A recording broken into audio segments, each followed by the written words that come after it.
Hello everyone, I am Kisha Lubitania from BS Math 1A and I am here to answer questions about my spiritual self. So, ang unang pangutana kay, what is my purpose? Para sa kuha, ang akong purpose diri sa kalibutan is pagtabang sa mga tawo ug hayop nga nagkinahanglan sa kuha, labaw na sa ako ang pamilya.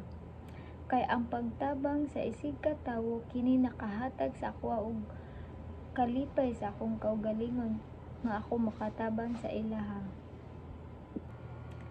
Ikaduhang pangutana, what makes me feel connected to something greater? Makita lang nako nga ang mga tawo ug hayop nga akong gitabangan nga nalipay sila sa akong gibuhat ug kini nakabenepisyo sa ilaha. Usa kini ka sign nga maayo nga akong gibuhat ug dapat mas maayo pa ang akong buhat. Ikatulong pangutana, what brings you peace? Makita nako nga ang mga tawo nga kanang relatives nako or mga friends nga or kanang mga tawo nga naa sa akong palibot nga nagkahiusa sila og walay away nga nahitabo og kana dako na kayo na nga kalinaw nga makahatag sa ako. Do I believe in higher power or divine force? Yes. Why? Kay dili man sa ingon pero murag na experience nako kay katong pag grade 6 nako na dengue ko, tas grabe siya nga sakit, grabe siya nga dengue, mo giingon sa doctor like severe dengue siya and naabot sa point nga niingon ang doktor sa akong mama nga 3 days daw, if dili ko makalabang sa 3 days or dili ko makasurvive within 3 days kay dili na. So kanang wala ni ana ang doktor nga tagsa rigid ko na makasurvive ato, then after 3 days or wala na abtan og 3 days nakasurvive ko. So ni ana ang doktor nga himala kayo nga kanang kuan nga naay nakasurvive kay tungod kay tagsa rigid ang makasurvive sa inato. So murag gituuhan nako nga kung dili tungod sa Ginoo, dili tungod sa pagtuo sa Ginoo kay wala jay mahitabo nga inato. How do I define spiritual fulfillment?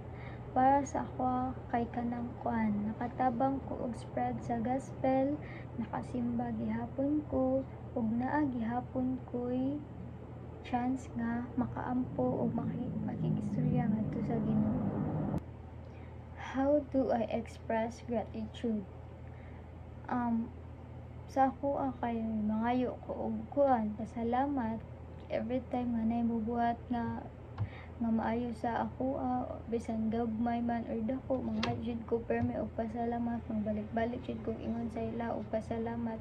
If dili man gani ko matagaan og chance nga maka-give back sa ila sa ilang gibuhat sa ako, kay ako ang buhaton ngadto sa lain. So adto nako i-share ang ako ang blessings nga ako nadawat sa lain if ever dili ko matagaag chance nga mahatag balik nako sa nitabang na. What are the biggest challenges and obstacles that I face in my spiritual journey? Ang kana jud pag-eskwela og Sabado. Usa jud na sa tanan nga mga Adventist student kay mao jud na ilang gina-face nga problem permi ang kanang pag-eskwela og Sabado. Ang Sabado magud kay tingsimba na namo and lisod para sa amo nga mo eskwela og Sabado kay tingsimba na namo. So if ever nga makita mi ninyo nga ni eskwela mi og Sabado, nagdesisyon hunahuna jud na namo og tarong og nangayo mi pasaylo sa Ginoo nga nganong ni eskwela mi Sabado wala mi ni simba. So usa na sa mga next kay ang kanang naay mga banding like fiesta, birthday, naay mga events kanang mga events ni kanang mga ligog dagat, naa man jud ang mga foods permiso. Usa sa na permi nga kanang kuan naa jud na permi ang mga bawal nga foods sa amoa din. Usahay nga wala jud foods nga para jud sa mga pork ra jud ang naa mga seafood. So usa na sa kadaghan na jud ko katry nga niadto ko fiesta o birthday nga walay chicken, puros ra jud pork. So usahay kay wala ko'y mga kaon, usahay kay kanang palitan na lang ko og manok sa gawas inana. Then naepi usahay nga ang mga nag-invite sa ako kay mo ana sila kaon na lang ana, wala dito imuhang pastor, walay makakita sa imuha.